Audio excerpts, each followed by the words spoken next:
చూస్తున్నాం. కాళేశ్వరం ప్రాజెక్టుపై విచారణ విషయంలో అఫిడవిట్ల గడువు ముగిసింది. మాజీ సీఎం కేసీఆర్ తో పాటు మరికొంతమందికి నోటీసులు ఇచ్చే అవకాశం ఉందని సమాచారం అందుతోంది. ఈ నెలాఖరుతో కాళేశ్వరంపై విచారణకు 100 రోజులు పూర్తి కాబోతున్నాయి.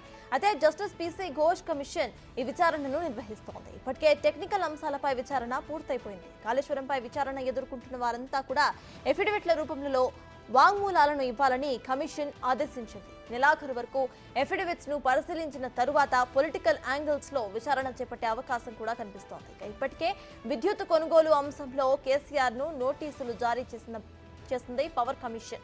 కాళేశ్వరం కమిషన్ సైతం కేసీఆర్ కు నోటీసులు జారీ చేస్తుందా లేదా అనేది ఉత్కంఠగా నెలకొంది.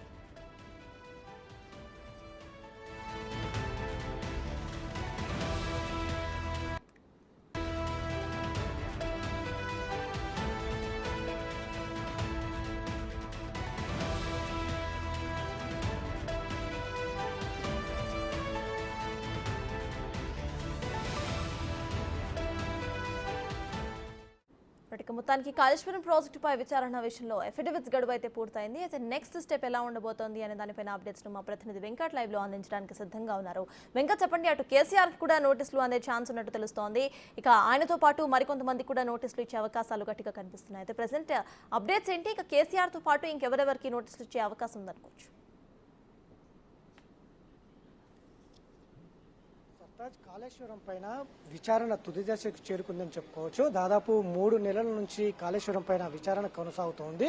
ఇప్పటి వరకు కాళేశ్వరం సంబంధించిన అంశంలో మేడిగడ్డ, సుందిల్లా, అన్నారం ప్రాజెక్టులకు సంబంధించి ఏజెన్సీ సంస్థలు కావచ్చు, అందులో ఉన్నటువంటి ఇరిగేషన్ సంబంధించిన అధికారులు, ఇరిగేషన్ సంబంధించిన చీఫ్ సెక్రటరీలు, అట్లనే ఇంజనీర్లు, రిటైర్డ్ ఇంజనీర్లు, ఇట్లా వరుసగా కాళేశ్వరం ప్రాజెక్టులో ఇన్వాల్వ్ అయినటువంటి ప్రతి ఒక్కరిని కూడా కమిషన్ విచారించింది.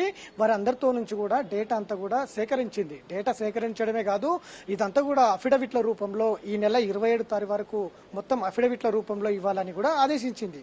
వాంగ్మూలంతో పాటు ఇండివిజువల్ గా కమిషన్ ముందు హాజరైన తర్వాత మీరైతే ఇక్కడ కమిషన్ ముందు ఏమైతే చెప్పారో అదంతా కూడా అఫిడవిట్ల రూపంలో ఇవ్వాలనేది కమిషన్ చెప్పింది.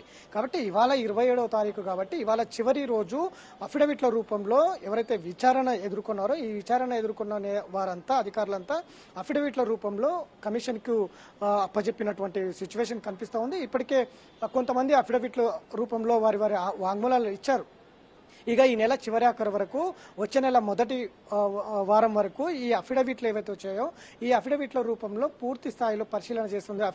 అఫిడవిట్లను పరిశీలన చేసిన తర్వాత ఈ వారం రోజులు ఈ అఫిడవిట్లను పరిశీలించిన తర్వాత ఎవరికి ఫర్దర్ నోటీసులు ఇవ్వాలి, ఎవరిని ఫర్దర్ విచారించాలి అనేది అయితే ఒక స్పష్టత వచ్చే అవకాశం అయితే స్పష్టంగా కనిపిస్తూ ఉంది. ఇప్పటి వరకు దాదాపు ఇటు కాళేశ్వరం, సుందిల్లా, అన్నారం, మేడిగడ్డ ఈ బ్యారేజీలకు సంబంధించిన అంశంలో ఎవరెవరు ఇందులో ఇన్వాల్వ్ అయి ఉన్నారు అంటే కింది స్థాయి నుంచి పై స్థాయి వరకు అందరినీ అధికారుల నుంచి డేటా సేకరించింది, వారి అభిప్రాయాలు కూడా సేకరించింది. అట్లనే ఎక్స్పర్ట్స్ ఇటు కోదండరాం కావచ్చు, మిగతా కాళేశ్వరం పైన ఎవరైతే ఎక్స్పర్ట్స్ వాటి మీద అనుభవం ఉన్న వ్యక్తులు ఎవరైతే ఉన్నారో వాళ్ళందరి నుంచి కూడా డేటా సేకరించినటువంటి నేపథ్యం స్పష్టంగా ఉంది. వారి నుంచి కూడా అఫిడవిట్ల రూపంలో వాంగ్మూలం తీసుకున్నటువంటి పరిస్థితి ఉంది. ఇక రిటైర్డ్ అధికారులు, ఇంజనీర్లు ఎవరైతే ఉన్నారో వాళ్ళు కూడా తుమ్మిడిహట్టి దగ్గర ప్రాజెక్టు ఏదైతే నిర్మించాలని గతంలో రిటైర్డ్ ఇంజనీర్లు చెప్పారో వాళ్ళ నివేదిక కూడా పరిశీలన తీసుకున్నది. తుమ్మిడిహట్టి దగ్గర ఎందుకు రిటైర్డ్ అయినటువంటి ఇంజనీర్లు చెప్పినటువంటి అంశాన్ని ఎందుకు పరిగణలోకి తీసుకోకుండా మేడిగడ్డ దగ్గర ఎందుకు ప్రాజెక్టు నిర్మించారనేది ప్రధానంగా ఇందులో చర్చించినటువంటి అంశం ఉంది. ఎందుకంటే గతంలో దాని మీద ఉన్నటువంటి తుమ్మిడిహట్టి దగ్గర కట్టకుండా మేడిగడ్డ దగ్గర ప్రాజెక్ట్ నిర్మించారు. అక్కడ ఎందుకు నిర్మించాల్సింది అనే అంశం మీద కూడా పూర్తి స్థాయిలో డేటా కమిషన్ అయితే సేకరించింది. ఇప్పుడు ఈ కమిషన్ ఈ అఫిడవిట్లు ఏవైతే వచ్చాయో అఫిడవిట్ల మీద పూర్తిగా పరిశీలించిన తర్వాత ఫర్దర్ పొలిటికల్ యాంగిల్లో కూడా విచారణ చేపట్టే అవకాశం అయితే స్పష్టంగా కనిపిస్తుంది. గతంలో కాళేశ్వరం సంబంధించి ఇంజనీర్లు ఇచ్చినటువంటి నివేదికను పక్కన పడేసి కేవలం సొంత నిర్ణయాలు, కేసీఆర్ సొంత నిర్ణయాలతోనే కాళేశ్వరం నిర్మించారనేది ఒక అంశం తెర మీద ఉన్న నేపథ్యంలో అందులో భారీగా అవకతవకలు జరిగాయి. ఇటు ఏజెన్సీ సంస్థలు, ఇటు కాంట్రాక్టర్లు పెద్ద ఎత్తున అందులో డబ్బులు చేతులు మారాయి అనేది కూడా ఒకవైపు తెర మీద ఉన్న నేపథ్యంలో కేసీఆర్ కు నేరుగా కర్త కర్మ క్రియ కాళేశ్వరం నిర్మాణంలో ఆయనే ఉన్నారు కాబట్టి ఆయన వైపే ప్రతి వేలు చూపిస్తున్నటువంటి నేపథ్యంలో కమిషన్ ఖచ్చితంగా కేసీఆర్కు గతంలో ఉన్నటువంటి ఇరిగేషన్ మినిస్టర్గా పనిచేసినటువంటి హరీష్ రావు కూడా ఇందులో హరీష్ రావు కూడా నోటీసులు జారీ చేసే అవకాశం అయితే స్పష్టంగా ఉందనేది వస్తున్నటువంటి వార్తలైతే చూడొచ్చు. అందులో భాగంగానే ఈ ఇద్దరికి నోటీసులు ఇచ్చి కమిషన్ ముందుకు హాజరయ్యి వివరణ ఇవ్వాలని కోరే అవకాశాలు అయితే ఎక్కువగా ఉందనేది అయితే స్పష్టంగా చెప్తుంది. ఇప్పటివరకు అయితే ఈ అఫిడవిట్లు అయితే మొత్తం కూడా తీసుకున్నది. ఎందుకంటే కమిషన్ ముందు ఇచ్చినటువంటి ఏవైతే వాంగ్మూలాలు ఉన్నాయో ఆ వాంగ్మూలాలు తర్వాత మేము ఆ విధంగా చెప్పలేదు, ఈ విధంగా చెప్పలేదు అని చెప్పకుండా అఫిడవిట్ల రూపంలో వారి నుంచి అఫిడవిట్ వాంగ్మూలాలు ఇచ్చిన వాంగ్మూలాన్ని అఫిడవిట్ల రూపంలో కమిషన్ తీసుకుంటుంది. రేపు ఒకవేళ ఫర్దర్ ఏమైనా అయినా కూడా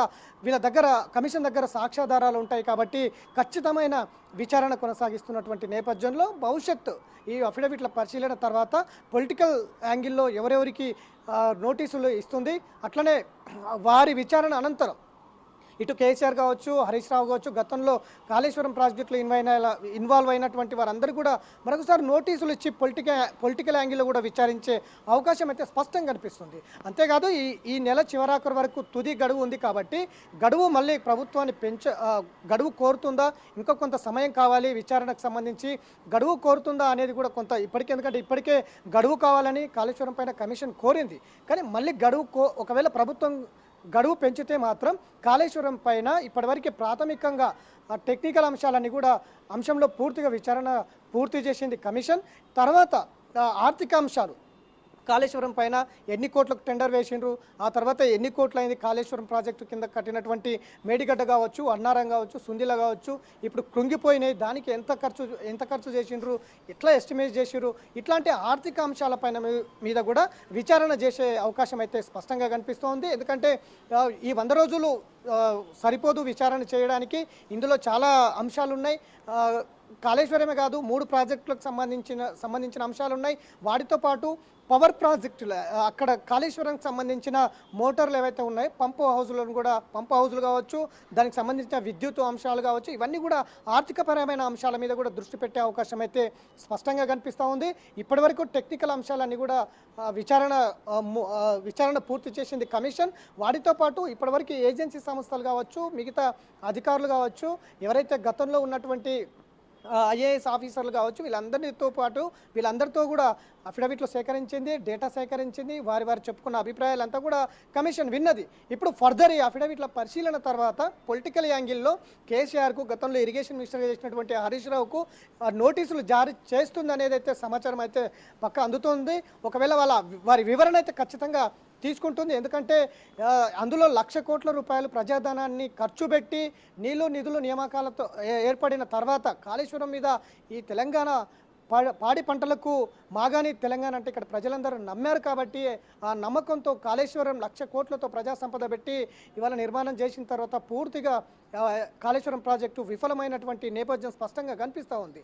కమిషన్ కూడా చెప్తుంది ప్రాజెక్టులు తప్పిదం కాదు, రైతులకు చాలా మేలు చేసే ప్రాజెక్టులు, కానీ సరైన పద్ధతిలో కడితే మాత్రం పంటలు కాదు రైతులు కూడా బాగుపడతారు అనేది కమిషన్ చెప్తుంది. కానీ ఇక్కడ అందుకు భిన్నంగా వ్యవహారం అంతా కూడా ఉంది కాబట్టి పూర్తి స్థాయిలో విచారణ చేపట్టి ప్రభుత్వానికి నివేదిక ఇస్తామని అయితే కమిషన్ చెప్తా ఉంది. కాబట్టి ఈ నెల చివరికి ఇచ్చిన గడువు పూర్తవుతున్న నేపథ్యంలో కమిషన్ ప్రభుత్వానికి గడువు కోరే అవకాశాలే స్పష్టంగా కనిపిస్తూ ఉన్నాయి. అందులో ఇంకా పొలిటికల్ యాంగిల్లో విచారణ మిగిలి ఉంది, ఆర్థిక అంశాలపైన కూడా విచారణ మిగిలి ఉంది. కాబట్టి మొత్తం ఓవరాల్గా పూర్తి స్థాయిలో విచారణ చేసి ఒక నివేదిక ప్రభుత్వానికి ఇచ్చే యోచనలో అయితే కమిషన్ ఉంది. మరి ప్రభుత్వం ఈ నెలాఖరు తర్వాత గడువు ఏమైనా పెంచుతుందా లేదా అనేది అయితే చూడాల్సిన అవసరం ఉంది. అట్లనే ఇప్పటివరకు వచ్చినటువంటి అఫిడవిట్లను కూడా పరిగణలోకి తీసుకొని పూర్తి స్థాయిలో విచారణలో నిమగ్నమై ఉంది అని చెప్పుకోవచ్చు.